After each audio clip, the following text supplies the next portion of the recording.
Who's buying that? What's up, guys? Welcome back to Rise and Grind. Happy Monday. I almost said Thursday again. I think I said that last week. It's Monday Brain. Monday Brain is in full effect right now. We got Shiv Patel in the building. If you're just tuning in, welcome back to the Shiv Patel Show. I'm John, his co-host, and somebody who just sits here for Shiv. Megan, doc that, clip that. That's going on social forever. I'm putting the same. That's going to be the next. Your opener? No. That's going to be the next Jamie Giovanezzo video on Instagram for that. I cannot log into Instagram and not see Jamie's face on my Instagram at least 10 times a day. I actually had somebody complain about it recently. They were like, "I keep seeing this. Can you stop this?" Literally, actually. It's like, hey, my campaign's going very well. I go. It's just that just means we're supposed to be friends. Let's talk. And John will be like, unfollow me. Wait. No, don't unfollow me. Well, Meg, what do we got on the list today, Meg? How was your weekend, by the way? My weekend was good. It was a good spring cleaning weekend. But I feel recharged. I got the best sleep I think I've had since the beginning of the year. My sleep score was a 91, and I don't remember the last time I had a sleep score that high. So damn, let's go, Meg. Okay. Yeah. Let's go. And how was your weekend? Mine was great. I was on vacation, so that was nice. But you know what I still noticed again, and I called her out on this last week. Notice how you asked her. She didn't ask you. That's what I'm saying. Nobody. Why do you not care? We didn't get there yet. That's Shiv. Thank you for checking. How was your weekend? How are the kids? You know what? Thanks, man. You know, the weekend was good. Relaxing with the kids. We had the Eat Clean Bro Gala for children specialized. Tell me about that, because it seemed like a great time. Listen, I gotta say one thing. Again, if you are a business owner, especially, but if you're even in a sales position or whatever else, and you live in New Jersey or Staten Island, New York, Tri-State area, and you're not at the Eat Clean Bro Gala, that's absolutely wild. Because at the end of the day, that gala, not only are they giving back to these children and helping so many families that are going through some of the toughest times in their lives, but the people that are in that room are absolute industry titans. There is literally everybody who's anybody in our tri-state area is in that building to support Jamie, Kayla, and the children at Children's Specialized Hospital. And they do big every year. Southgate Manor, shout out to them. They do a great job every year putting that event on. But yeah, every year, Adapting Social shows up. We support. This year, we donated $10,000 to the Children's Specialized. That's typically a regular thing for Adapting Social. We try to give back. At first, it started because I was like, hey, I want to hook up. I want to support Jamie and Kayla. So we're going to throw some love to them. And then obviously once the kids go up on stage and talk, they've been through some stuff and they share their experience and how much Children's Specialized have actually impacted their family's life and their life, then we said we're going to keep doing this. So, we're super happy to continue that donation, and just our team that was there too. We love being a sponsor and a donator for that event for sure. It's crazy. The Forest Foundation is a big partner of Children's Specialized. Our golf outing every year for the last 3 years now is donated to Children's Specialized exclusively. But the reason I know about this gala is actually because of Adapting Social. Because you guys, I feel like you guys are there and you were posting about it constantly. Mm-hmm. And I was like, oh, wow, this is cool. I was like, yeah, unfortunately I couldn't be there. I was away this weekend. Right. But I'm like, wow, this is really cool. And I'm looking at your Instagram videos from 2 years ago. Mm-hmm. And I was like, wow, there's literally, and like you said, it's literally anyone who is anyone. Is in that building, yeah. It's almost like you ever go to a wedding and or it's like you go to your friend's wedding and you're merging friend groups. Yeah. It's almost like you're seeing people that you see. For me, someone who's out and about networking, I was like, wow, I didn't. It's like that was not on my bingo board. No, right. Well, a perfect example of that is I was having a conversation with Mike, the situation, because he was a former client, and so we were just catching up, him and his wife. And I've never met Jenny or Jay Wow or those people. And I'm talking to them, and I turn around, and then she's right there. So we just start talking to her, right? We talk about merging the worlds, and it's in a environment where it's your guard is down because people. First off, it's $500 a ticket to be in that room. It's expensive. Yeah. That's why Shiv didn't go. Hey, that was a Dave West thing, not me. I'm just repeating it. But it's one of those things where it's it's expensive to be in that room. So when you're in that room, you just kind of feel comfortable, right? Which is cool. So we're having conversations with Todd Frazier, you know, who you know too, with JWoww, with Mike. Just a bunch of people. What did Todd say to you? Get me another drink. No, it was literally a 5-second introduction. But again, like, you know, if you're not in that room, when are you going to meet Todd Frazier, right? Or any MLB player or anybody like that, right? Or TV star. So that's my point. Like every year they have such incredible people show up to support the kids, which I think is phenomenal. So if you're somebody who's a selfish prick, then like just come for the network, right? But if you're somebody who wants to be a selfish prick plus benefit the children, bam, it's a win-win. So I think at the end of the day, it's a great event. So many good people were there. And the room was packed. They have 400 people come every year. And it's crazy. Like it's like a wedding every year. Bigger than a wedding. For Children Specialized, I believe. So Alyssa Nimbley, who's the CDO over there, and she was saying, I want to say this was last year. She was telling me there are still 250,000 children in New Jersey that have no access to care. And that's what they're trying to do. Wow, that's a lot of kids. A lot of kids. That's a big number. So it's, you know, like people always seem to think, oh, what is my I'm like, your ticket can help a lot. Yeah. You don't realize. And that's why at the end of the day, it's like, it's good because when you go to some of these events, you know, like the people who set up charity events are smart. They get you liquored up and they start doing the donations and stuff. And people are like, throwing money and stuff. And I remember the first year, because Megan was there, the first year that I did the 10,000, and I was like, oh shit, I just spent 10 grand without like talking to like my CFO. You know, what's funny is I was at a gala once and they were like, oh, no one's bidding on this. And one of the girls running, it was a friend of mine. She goes, why don't you go bid on this? And like maybe other people will start bidding on it. She goes, I just don't, because there were two different starting bid. Yeah. Well, it was two different tables. There was one right by the food and then one all the way in the back. Right. Strategically, it was placed horribly. Right. All the big ticket items were in the back. All the little stuff was in the front. Like your local business gift cards, all that was here. Your trips to Tuscany were in the back. Right. And, you know, your Amani Toomer and Victor Cruz signed jerseys and all that. So I go in the back and I bid on it, me being me. I'm like, oh, I'm just going to, you know, I'll start the silent auction for the trip to Tuscany. Right. I won. I won. And I was like, no one else bid. And then I'm like cutting the check. And I'm not even going to tell you what I paid for that. Yeah. But I'm like cutting the check and I'm like, it's like $5. Tuscany, Italy. Yes. I went to Tuscany, Italy for $5. Imagine.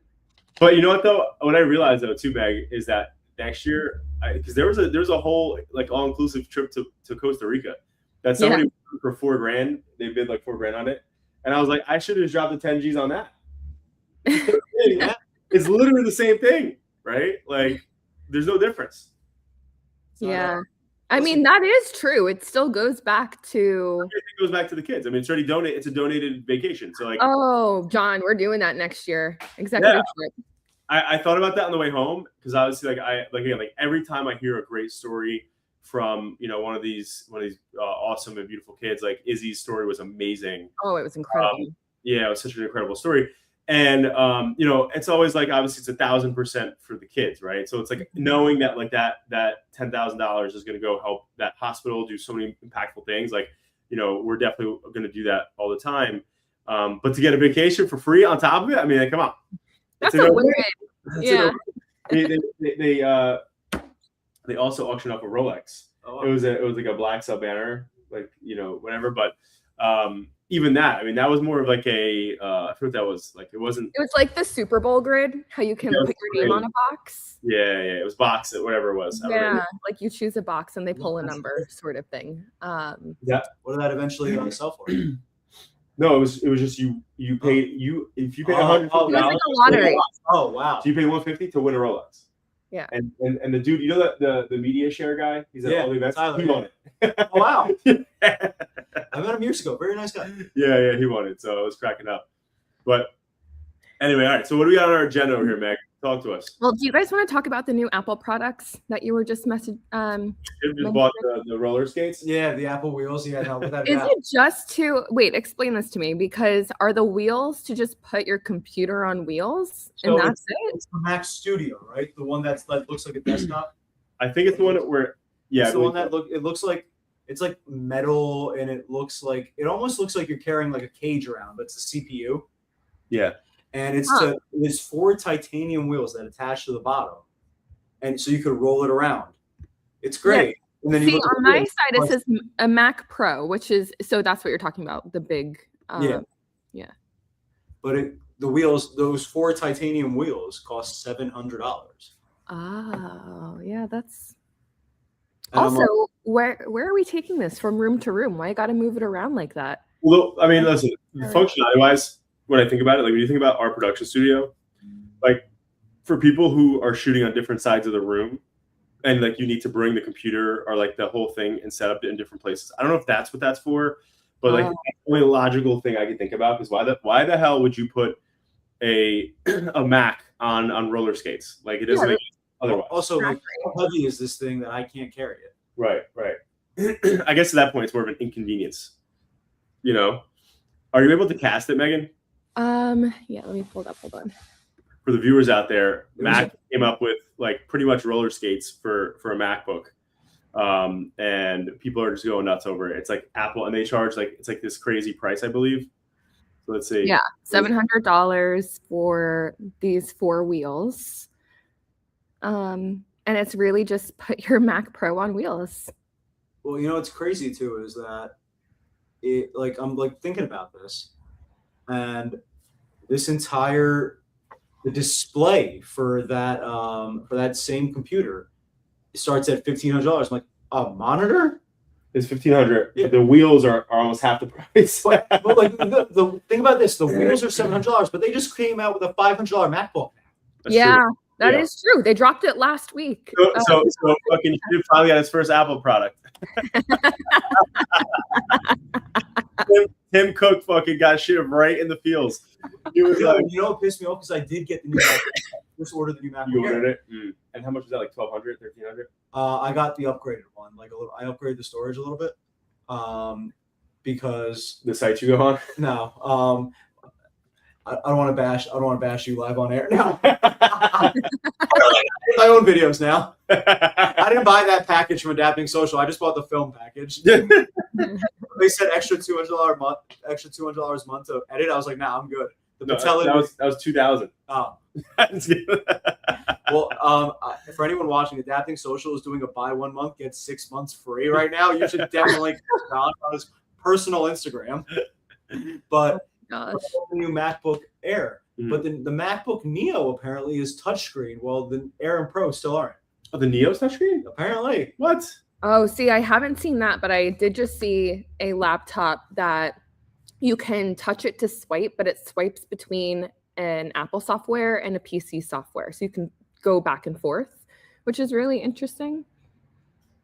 Yeah, that's really interesting. Yeah. Wow.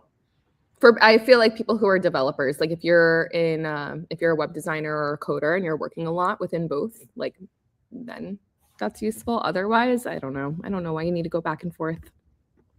Agreed. And like for all of us, I mean, I think we're all Apple people here. I mean, I haven't had a PC since high school. Me too. Yeah. No. Wait, but when you had a PC, what was your last PC?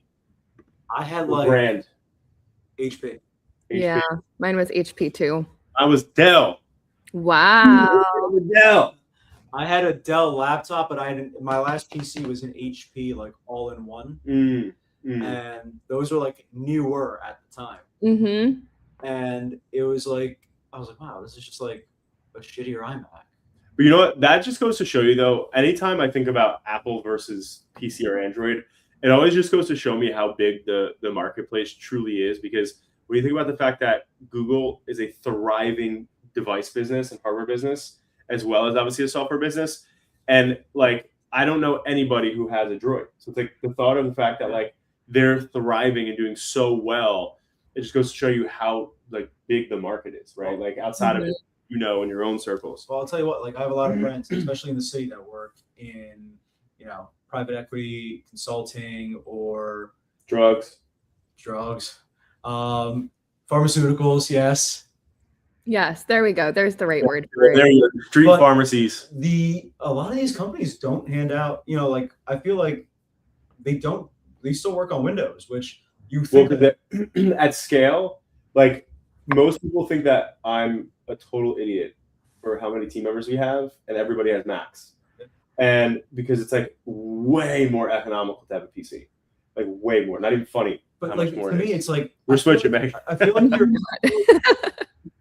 just doesn't last as long. Well, that's the problem, right? It's like, well, we are on a lease program through Apple, right? It's like how often?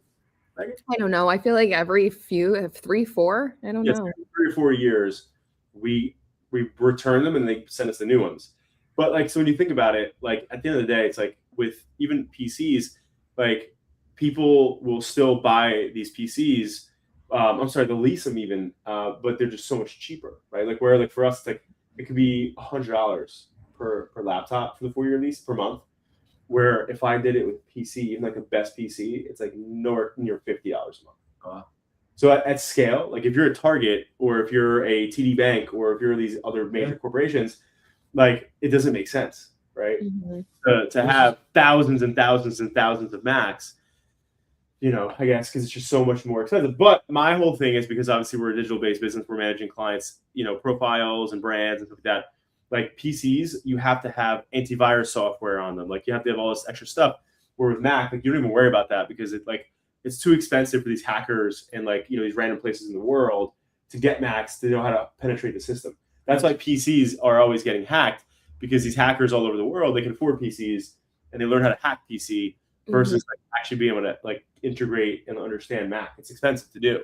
Yeah. I also think our team really likes that all of our devices connect. Like what they use on, if whatever they do on their phone shows up on their laptop, shows up on their iPad. So like when we're creating content, it's really easy to share across devices because most of our team is native in Apple. I don't know. I think Cassidy might have an Android, but I think she might be the only one on our team at this point. I don't know. That's true. And she's a heavy ride or die PC and yeah. I think and Mitch too, no? I don't know. Now that I think about it, I'm like, maybe our whole team isn't Apple native. I know I think our account managers are at least. I think the majority of us stayed there too for like Megan said, the sheer convenience of it. Yeah.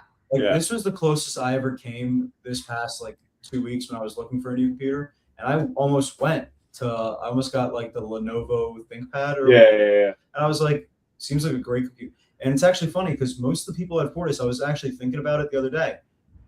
We're heavy in PC. I think we have 3 or 4 people that have Macs, and about the other 15 to 20 of us are PC. And I was like, for us, it's like, but like you said, the antivirus and all that, compliance-wise, you have to get, when you have a PC, you have to get your computer checked out. You have to get the antivirus installed. You don't have to do that with the Mac at all.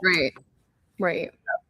And I was like, also, that's the downside. But when you think about it, so in a long-term aspect, to your point, if you buy a MacBook or any sort of Mac products, the long-term value is that they last a lot longer, right? And also you don't need to buy antivirus software. Where PC, part of the plug there is you have to pay a monthly subscription to get the good ones, right? Like Norton. I know you used to do the other one, McAfee or McAfee, but it's those were the ones that were are probably still popular, but it's those things cost you monthly or a big nut to buy, and then you keep paying that bill, and it's you buy the Mac and you're done. It's just a bigger nut up front, But you can also, I you should also finance Macs too, but 0% financing with the Apple Card. Right, exactly.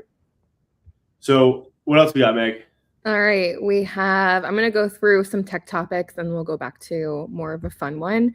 Instagram is testing links in posts for paying users. This is different. Obviously, right now you can have a link in your bio, but in your actual posts, you can't have a clickable link. So now anyone who's Meta verified can start to include those links in their posts. My personal opinion, I think this is going to completely change the way engagement works because right now, if you see a post organically through the Explore page that has a product that you really like or is talking about something that you like and you need to go find the link, you have to go to that person's profile, right? So your profile visits are up, as opposed to now, if someone is finding your content on the Explore page, they can just click the link and go directly to it. So you might see that your profile visits are going down because of this. But Meta, of course, they're looking for ways people can spend more money. And so a lot of businesses find this attractive. They want to put their links in their posts, but you have to be a paying Meta verified user to be able to do this. Like that. Meta. John, they should hire you for their marketing. Yeah. Get Metafy today. Honestly, that does sound nice. That has a nice ring to it. And it doesn't have to be a promoted post. It can just be any post for a verified user. Yeah, you can if you're posting as a verified user, you can include a link in your post, whereas right now you can't. So I don't know. I think that there's some pros versus some cons. I think that the major con is that a lot of brands retarget based off of profile visits, right? That's how you can tell if someone's really interested in your brand, is if they see your content organically and then go over to your profile to see what else you have to offer. And so without that transaction happening, you're losing a huge audience that you could retarget. Now you're only retargeting those who see one video, but they may not be your most qualified audience. Does that make sense to you guys? Yeah. Yeah. So we'll see. All right. Next topic, LinkedIn is releasing AI-powered interviews. So if you are applying for a job on LinkedIn amongst thousands and thousands and thousands of other candidates, now that business can have an AI recruiter essentially go through the interview process with you. It'll draft up the questions and the ideal answer. And if the candidate doesn't say something close to the ideal answer, then they're just completely wiped from. So of course, some people are saying, well, this is really unfair, because right now when you talk to a person, the person can, read between the lines, right? Whereas AI is looking for an exact match to what the ideal response is. So what if I say something similar to what the response is, but it's just not exactly how it was worded by the company? Now I'm not even qualified as a candidate for I don't this like this at all. What'd you say? I said, I don't like this at all. Like, No, a lot of people do not like it. Businesses, on the other hand, are looking at it as a way to qualify candidates at scale without using, obviously, people to do it. But I think they're going to be missing out on a lot of talent through that process. Yeah. A lot of talent, like some really good people, like don't interview well. And I'll never forget this. This is forever and ever and ever ago. But this guy that I used to know, early phase business, when I was early phase business, he owned a recruiting company. And he was like, dude, it's crazy. He goes, I have a Harvard graduate who was top of class, brilliant girl. And he's like, nobody will take her because she interviews so poorly. Like, she just is so introverted.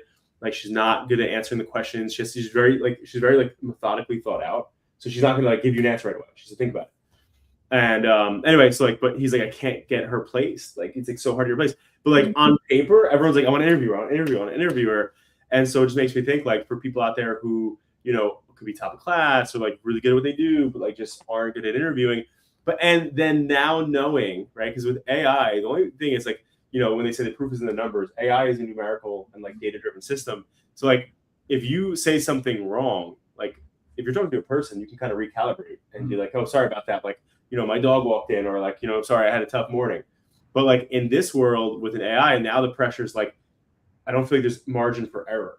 And I think that's even more intimidating for people who are interviewing, because it's like, shit, I can't make a mistake. Well, I think we all talked about this a couple weeks ago. Like, we're all of the opinion that AI should be used with humans, correct, not to replace humans. Correct, right.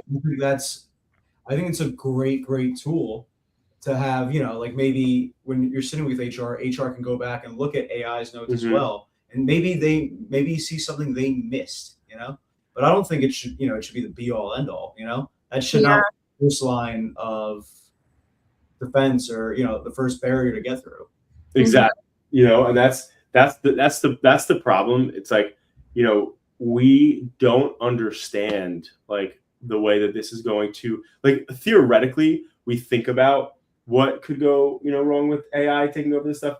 But even when you think about people being worried about their jobs and all these different components to it, like you said, like now this filtration system removes the first human point of contact, which is like an issue, right? So like that's definitely challenging. What do they say? They say, your first impression is the most important. Now your first impression's on AI. Yeah. It's wild to me. Yeah, which, like I said, like AI is really just looking for phrase matching, right? Like, are you saying what the ideal response is. It's not looking at personality. It's not looking at how coachable or uncoachable somebody is. So I think it's going to really change the way people are interviewing. Eyes very high.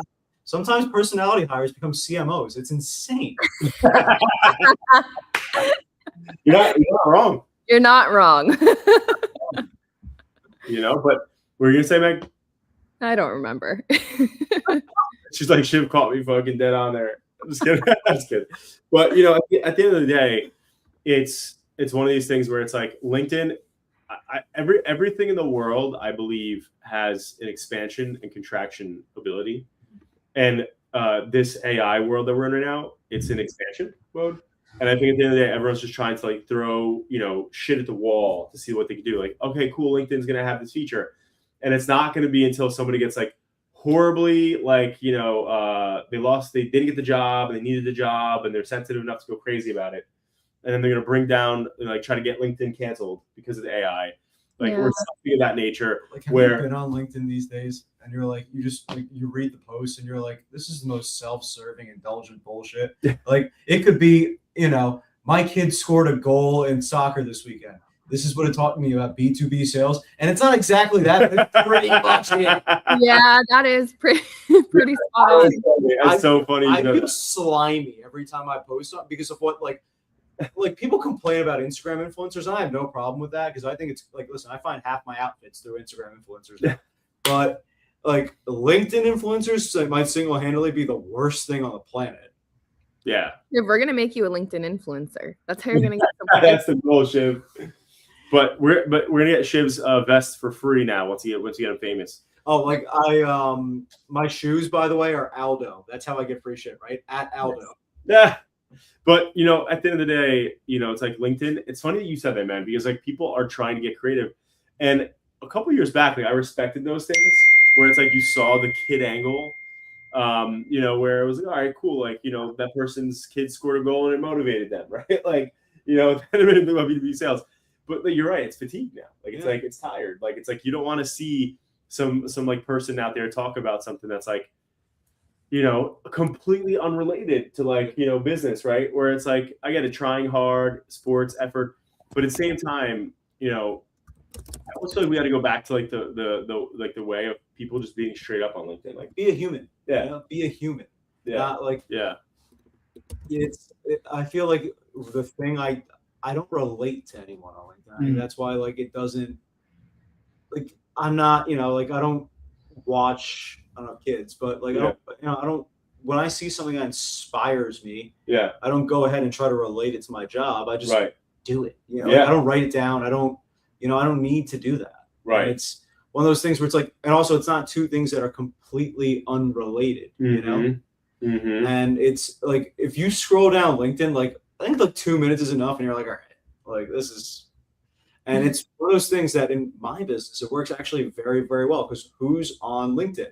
Professionals. Yeah. It's even like that's why we need to make you a LinkedIn influencer. You're hating on them, but we're gonna make you one, and you're gonna get so much business out of it. Meg's digging at you, I like it. I think the consulting part I get from adapting. So we're watching it, guys. We're watching it live right now. This is what you pay for. Like even if you don't want to do it, they will make you do it. They will. For the greater good of your goal, we're gonna push you. Yeah.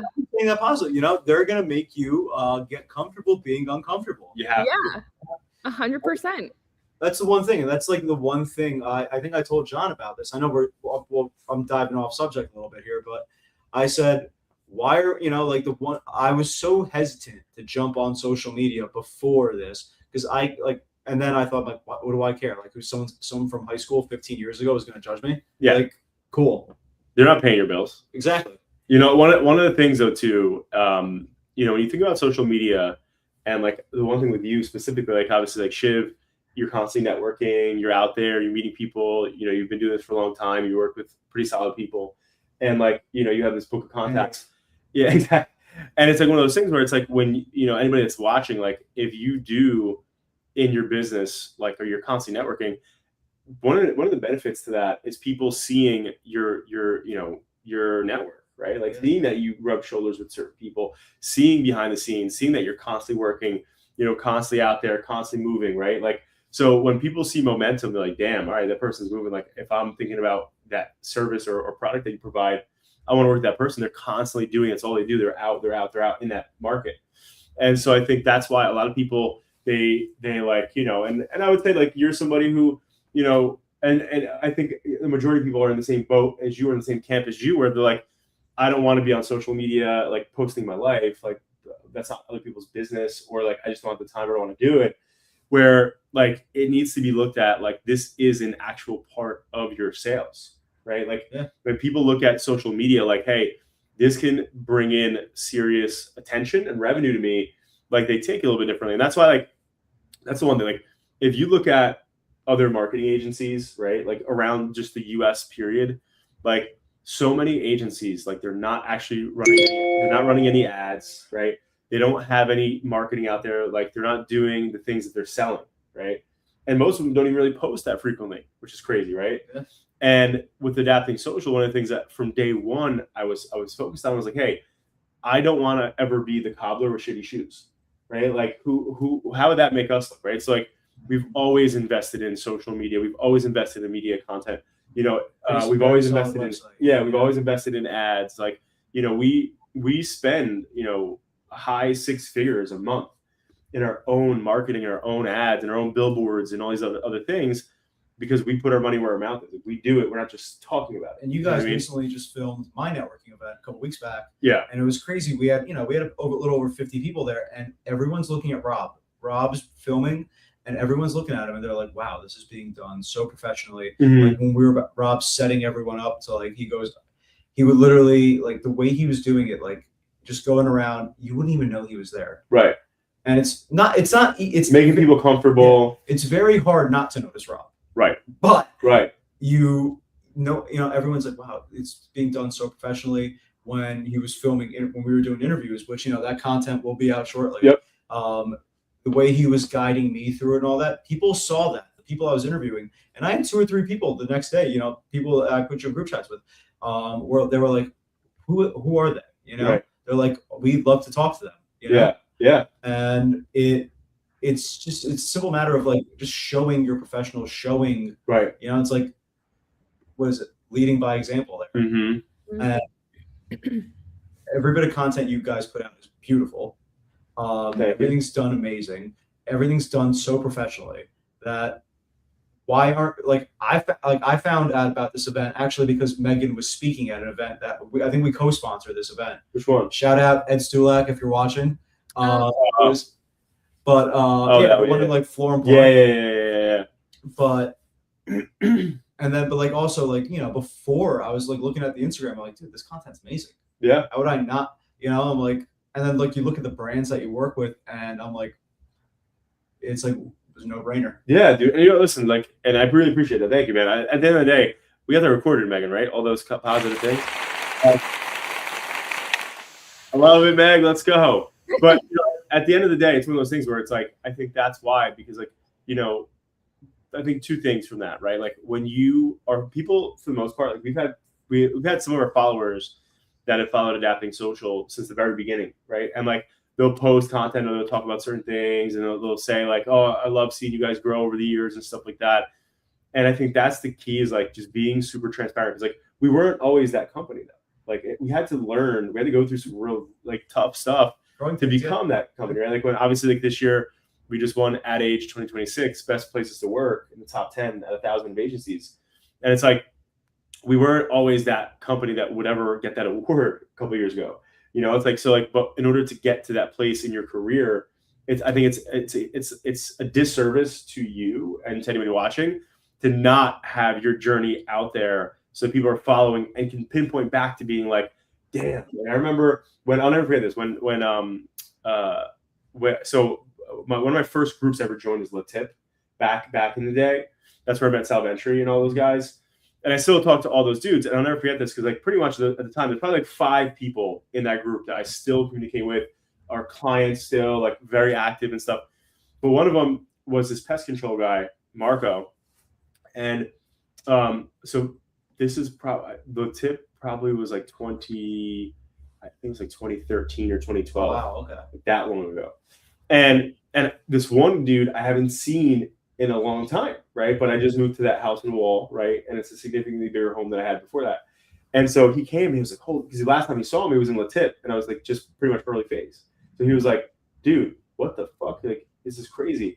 And he's like, "I remember watching all your content and seeing this stuff and being there with you in La Tip and seeing that stuff." And that's why I always tell people, like, dude, record your stuff and like be out there, because anybody who like is looking at like Adapting Social's journey, you can go back to like earlier days and see like when we had like 5 employees, like, or 4 employees, like, you know, and it's like now versus like, you know, people who are starting late in the game, right? Like if you started earlier and people saw like day 1 with you to now, right? Like what that journey and the people that would follow you, like the people who would know who you are, etc., would only have been way more, right? It would have led to more business, right? You know what's crazy is I was watching these. It was a clip. It was on my reels, and it was these 2 girls, and they were talking about influencers they liked, and they were talking about influencers they liked in the South Asian space, because I didn't realize how much of a market that actually is. But they were talking about how they compared one of the influencers to Alex Earl, and they said the big thing about Well, Alex, she blew up, by the way. Yeah. She fucking blew up. Listen, do you follow her? Megan? Yeah. Mm-hmm. Monmouth County all day. Yeah.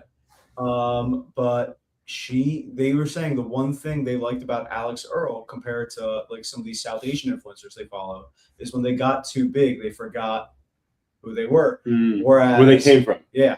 But whereas Alex Earl takes you on a journey. You're there with her. You know, you're there from the beginning. You were there for, you know, I forget. You know what's crazy is that like I don't actually remember the guy she was dating, the football player. I don't. And I'm a football fan, you know? And isn't she like Mac and Tom Brady right now? Is Tom Brady like in her? No, it's another football player though. I don't know who it is. Is it a rumor? Who knows? No, she's had the same boyfriend for a while, unless they broke up.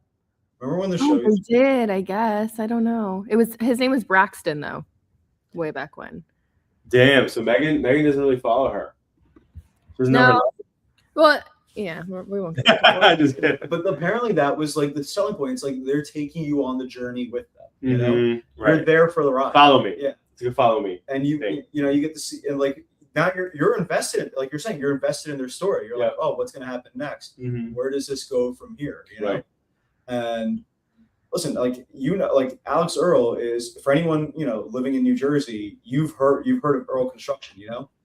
Of course. So, and now the fact that Alex Earl is probably worth more than her dad, who runs Earl Construction, is like, you want to amazing girl power. You want to talk about following the journey? Well, somebody that I know that knows her family very well was recently at a bar right over, it's River Rock, and that's Harpoon Willie's. And he's like a regular Harpoon Willie guy, and all the Alex Earl guys, the executives and owners, go to that Harpoon Willie's regularly. Phenomenal bar, by the way. Yeah, and so he was there, and he saw her uncle, Alex Earl's uncle, and he was like, "Oh, dude, like, I got this really cool thing. I want to talk to Alex about it. We met him before, the family pretty well." And her uncle goes, "Unless you could write a $500,000 check, she won't even talk to you." Wow. Branded sponsorship and stuff. Wow. She really blew up. On that note, Aldo. Yeah, but all right, guys, I think we're close to the end here. We got some stuff we gotta get after here. But Shiv, hit us with the positive motivation Monday. Shiv, come on. You know what? This is kind of cheating because I do this for myself every week. Like I like it. So I just copy on what I'm doing this week onto you guys. Like it. And I saw something pretty simple. Nothing changes if nothing changes. But elaborate on that. What does that mean to you? That means nothing. The situation you're in, if you want to be better, if you want something going on, nothing's going to change if you don't change yourself. What can you do to be better? Yeah. What positive thing can you do? Like Megan should probably go. Megan wants a change in her life. She should probably go on LinkedIn and start applying jobs. I thought you were going to make this about Chris. I was like, dude. Hit a different kind of nerve. But must finally get own office. Yeah. No, to your point though, I think elaborating that, people actually psychologically, like Tony Robbins, like has like an extensive study on this, like people like being miserable though. there's a sense of definitivity and purpose. Like if you feel like shit and you're mad about your circumstances, like that feels real and tangible. Like I'm mad. I'm okay with being mad because look at this. Like I feel bad for myself. I'm in this position. It's the weirdest sense of comfort too. Correct. You know, at least things can't get worse. You know. Right. But I'm like, I don't think that's any way to live. Yeah. Yeah. I was on that note though. I was watching this thing, and I pretty much read a lot of Stoic philosophy, and I don't know which one. I don't know if it was Marcus Aurelius or who said this, but like essentially, I was reading this thing, and essentially it said there's only one thing in life that's permanent, and it's change. And I was like, yo, how much? Like, doesn't that break your brain, right? Because like when you think permanent, like you think like stuck, stay, you're not moving, like this. But the only thing that is permanent is change, right? Well, So, And that's why we say change happens, adapt. yeah, baby. And on that note, Yeah. we got shit to do, guys. We're all at that age too where things are consistently changing. You know? Shiv is like, I don't care what she says. Oh, Shit, let's wrap up. no, I was just saying we're at an age where things are constantly changing. Like you know, like you're at an age where all your friends are having kids. Correct. Same. Megan's only 22, so. Yeah. So Every year. Megan's friends are just, they're just being able to get into Bar A. They just got that second form of ID. All right, I like it. I like it. Nothing changes if nothing changes. All right, guys. Happy Monday. We will see you back on Thursday.